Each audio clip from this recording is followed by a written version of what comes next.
Goeiemôre, goeiemiddag, goeienaand. Hierdie is Straatwys en my naam is Dion Loos. Nou, mense vra baie keer vir my hoe ek dit regkry om baie keer sulke klein dingetjies raak te sien en daaruit 'n boodskap te doen. Nie net in Straatwys nie, maar ook in my blogs en my boeke en my radioprogramme. En elke keer as ek dit hoor en die mense vra dit vir my, dan glimlag ek, want as ek eerlik is, dit was nie altyd so nie. Ek onthou toe ek jonk was en dominee geword het in Peer van Ryneveld en Centurion, was ek maar in my 20's gewees. Ek was vars uit universiteit uit en ek was vol idealisme, maar preke skryf was vir my 'n uitdaging. Miskien was ek te onervare natuurlik, miskien was ek bang vir kritiek, want onthou, daar het 'n klomp ou dominees gesit en 'n klomp professore gesit, en miskien het ek gedink dat ek diep ingewikkelde openbarings moet soek om sodoende 'n ordentlike goeie preek te kan lewer. Ek het geglo dat die goud lê ergens daar buite, ver, hoog en weg van die gewone goeders af. Maar soos die jare aangegaan het, het ek natuurlik groot geword, maar daar het ook iets stil in my geword. Daar het 'n nuwe soort bewussyn in my wakker geword. Ek het begin groei. Ek het begin besef dat die woord van God lê nie altyd in die donder weer nie. Soms fluister hy net in die briesie. Die wêreld leer ons om die dramatiese te soek, né? Die groot oomblikke, soos die Rooi See wat oopgaan en Goliat wat val, of die brandende braambos wat die hemel laat skitter het. Maar die waarheid is, God is dikwels in die klein goedjies, nie net in die wonders nie, maar ook in die water van elke liewe dag. En die Bybel sê, wees stil en weet, nie gaan soek tot jy moeg is nie. Die koninkryk van God is naby, reg voor jou. En die oomblik wanneer jy dit besef, verander alles. Wanneer jy begin om bewus te leef, skuif jy van soek ver af na sien naby.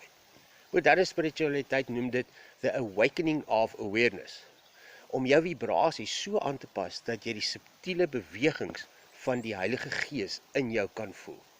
Sielkunde sal sê jy ontwikkel mindfulness, bewustheid, die vermoë om teenwoordig te wees.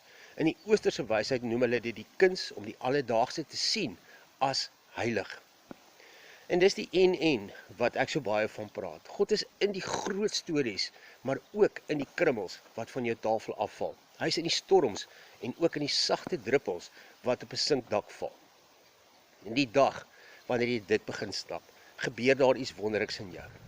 Die wêreld raak dan vir jou vol boodskappe. Mense word vir jou mentors, klein momente word vir jou rigtingwysers. Alledaagse situasies word metafore. En jy begin besef, die Here praat nie net uit die hemel uit nie, hy praat ook in en uit jou, binne in jou lewe.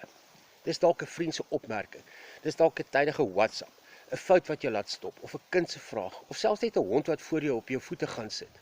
Dis dalk 'n boek wat van die rak afval, 'n gedagte wat jou skielik tref, 'n pyn wat kom klop, of 'n sagte vrede wat net eenvoudig oor jou spoel. Nie buite jou nie, nie ver nie, maar reg voor jou. Daar's 'n ou Oosterse beeld wat ek baie van hou, waar die student vra, waar kan ek die waarheid vind? En die meester antwoord toe, waar jy staan. En miskien is dit die geheim van geestelike volwassenheid, nie om harder te probeer om te hoor nie, maar om te leer, om fyner te leer luister. Nie om groter wonders te verwag nie, maar om die klein wonders in die wêreld om jou raak te sien. Nie om God ergens anders te gaan soek nie, maar om hom te herken waar hy al lankal is. Ek en jy hoef nie altyd verder te kyk nie. Ons moet met oop oë kyk. Want wanneer jou oë oopgaan, regtig oopgaan, sal jy sien, God se hand, God se wysheid en God se leiding was nog altyd daar, reg voor jou. So ek hoop jy 'n wonderlike dag en tot ons weer saam stap, mooi loop.